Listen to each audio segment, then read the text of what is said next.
sideworkends.com. We're here at the beautiful Chai Brasserie in Beverly Hills, California, talking about how to clean your supplies that you use in your restaurant kitchen.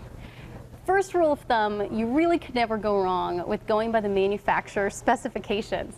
So check the name of the manufacturers on all of your appliances and utensils that you use in your restaurant kitchen. And if you don't have the manuals or the instructions for those any longer, then just call the manufacturer and find out what they recommend. They're always very helpful. They're very willing to make sure that you take care of those items because they're very expensive. The thing you want to make sure you do, you want to keep everything clean, but you don't want to abrade the surfaces. So you want to avoid using cleaners that are too abrasive.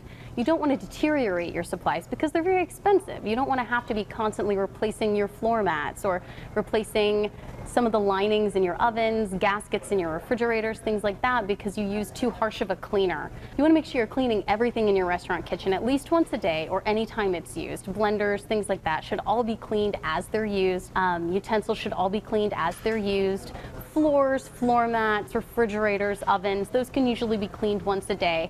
Ovens that don't get used every day, probably once a week. Set up a schedule, make sure that you're getting everything checked off, and follow the manufacturer's instructions because all of those items that are in your restaurant kitchen are your money makers. You don't want to have to replace them every month, every week, every year. I'm Mary King from WhereTheSideWorkEnds.com, and that's just a little bit about how you should clean the supplies that you use in your restaurant kitchen.